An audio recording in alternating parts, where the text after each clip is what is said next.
let's get this started. I want to start this show off talking about the guy that everybody was hating on last season. You know who it is. You know who it is, man. But this season, he got a little bit of respect. He made the Rising Star game. People was trying to get him out of here at the beginning of the season because he was missing a bunch of threes, but he started to make them. People want him traded for Bradley Beal, but no, we have to stand pat. We have to let this man grow. And I'm talking about my guy, RJ Bully Barrett, man. Ryan, tell me Yes, what you sir. thought about RJ Barrett's season so far, man. I think he's had a good season so far. If you compare his stats from this season to last season, it's pretty much improvements across the board. Points per game. He's averaging 16.5 points per game this season. Last year, he had 14.3. Rebounds, he's rebounding more. 6 rebounds per game this season, 5 rebounds per game last season. Absolutely. He's shooting better.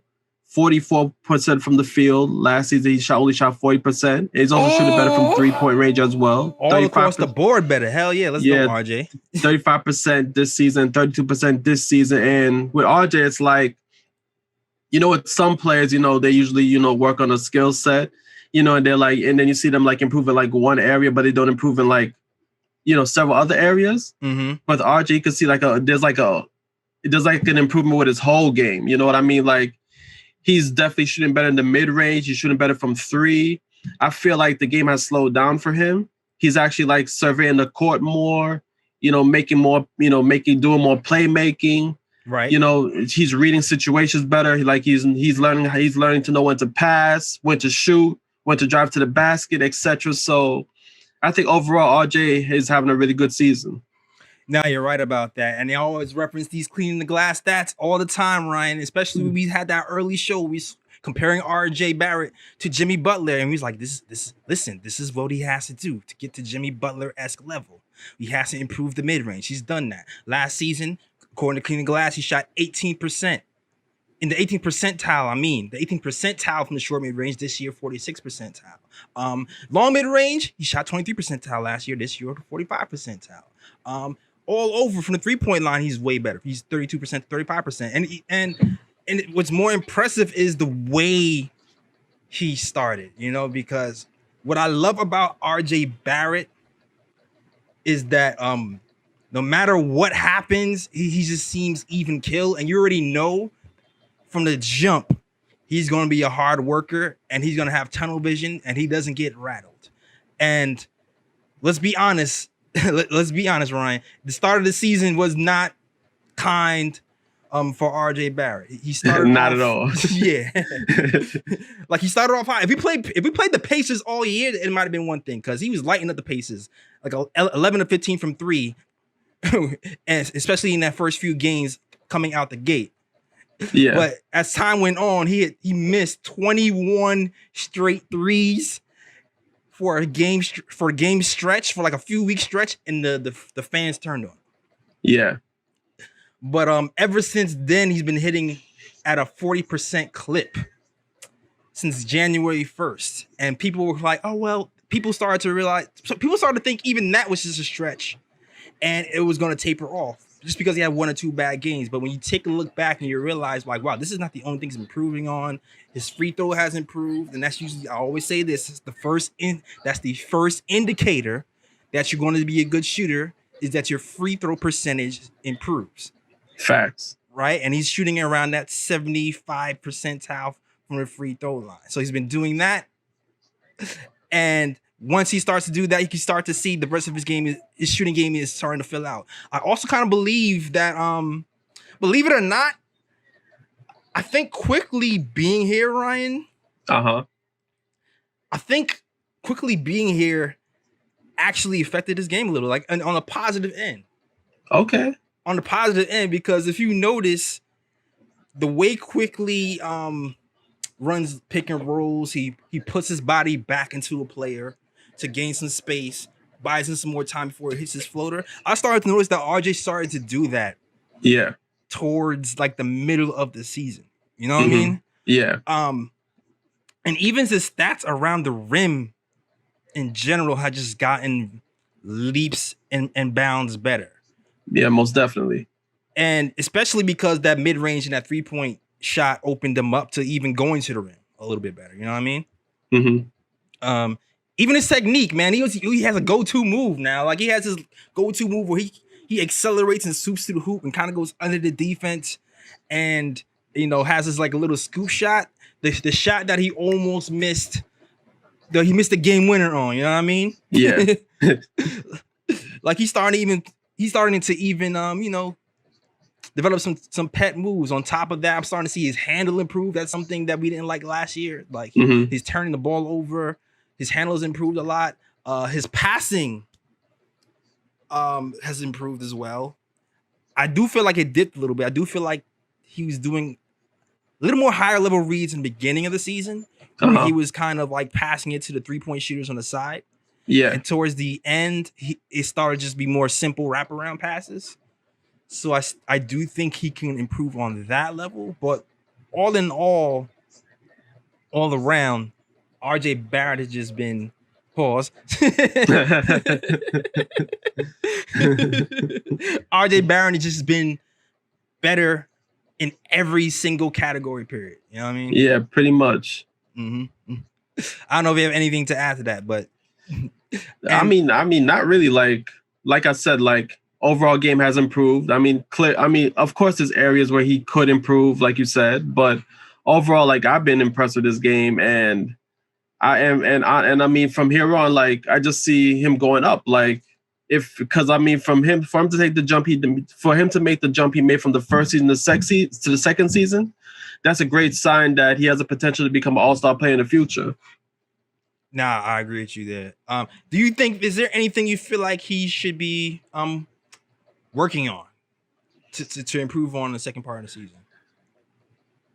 Well, for me, it's kind of tough because my first choice would have been 3-point shooting, but it seems like he has turned a corner towards the late part of the second half of the season. So, I mean, to the late part of the first half of the season. So you would hope that he would continue that in the second half of the season. I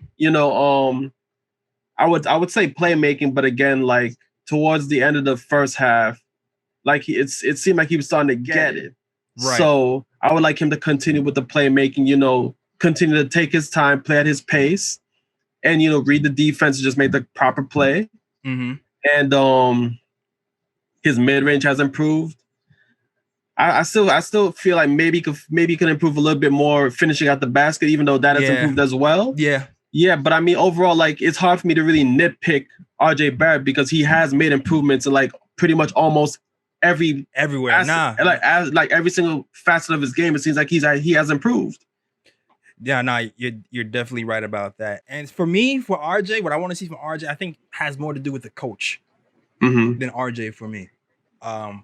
Because there's one thing I'll say about Fizz. I'm sorry to mention this guy right now, guys. The one thing I can say about Fizdale is Fizdale never really had a blueprint on how to get to the end, but he had the right idea. Like now that you think of that, like remember we all trashed Julius Randle for being a point forward. Last season. He's like, he shouldn't be a point forward. He shouldn't be a point forward. Lo and behold, this season, he's starting to show some point forward abilities. Yeah. Last year, Fizdale had him, tried RJ at point guard a little bit. And some people were like, well, he doesn't have the handle. He can pass a little bit, but I don't know. I think having more playmaking duties for RJ could be like the next step in his development to see if we can maximize his potential. Because we've seen flashes of it where he's throwing oops to Mitch, to Nerlens Noel.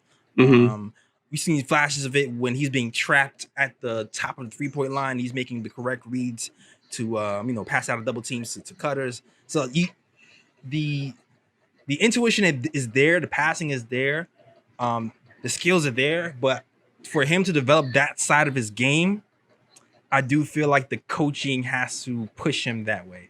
Yeah. But that might involve pushing Elfrid Payton out. Oh, I ain't mad at that. It seems like no matter how you cut it, everything in Knicks Nation revolves around getting Payton out of here, get him through the door. All roads lead to EP, man. Yo, it is crazy because when I'm looking at these stats too, I'm looking at like plus minus stats and all this other stats for the show. And EP, he has one of the negative ratings in the plus minus stat. Like I'm looking at RJ, his offensive rating is 108, which is better than last year. Defensive rating is 106.7, which is better than last year, of course. Net rating 1.9, which is good. It's crazy looking at positive net ratings for these Knicks teams because for the last few years, when I be doing these shows and doing these player reviews, it's been nothing but negatives. It's always negatives. Every single year, there's negative. There's only one, and it's funny. The only net zero net rating I've seen in these past few years has been Kyle O'Quinn. Kyle O'Quinn. Oh man, he might be coming back. And he might be coming back, damn it. And he might be coming back because you hear rumors about Kyle O'Quinn making his way back in a Knicks uniform, and I'm all for it, especially if because he's considering Taj is being injured and all these other guys. I'm all for Kyle O'Quinn coming back. Word. But yeah, overall, what grade would you say you would give RJ Barrett? You see, now coming into this episode, like I was trying to think, like, am I gonna be the easy grader or am I gonna be like one of those people where it's like you know, like Simon? Exactly, like Paul Abdul. Exactly, like be one of those teachers where I'm like, you know what? I'm not giving out A's. You got OD to get that A. So for RJ Barrett, just because he's improved across the board, especially towards the late part of the season, I can't say it was the full season. He started to pick up steam like the second part of the first half. Yeah, right. So I got to give RJ Barrett a B+. I'm with you on that. I'm with you. I'm thinking of I'm going between a B and a B+ only because you said, just like you said, that 2-week stretch where he was just like shredded ass was hard. It was really hard to watch. It was hard to watch. Yeah. But that recovery was crazy. That recovery was really crazy. He started off around 20th percentile in three-point shooting, raised that 34th. He started off low 40s and regular field goal percentage and got that to 44%. And for me, when I'm looking at when I'm looking at players who are productive to me, if you're a guard and you're shooting 45% from the field and 35% from three, that's a pretty productive, efficient enough player in the NBA. And for a guy who has this reputation of not being efficient, that's a really, really good sign. Yeah. Exactly. And even his defense, man. His defense on Kawhi Leonard was, come on, man.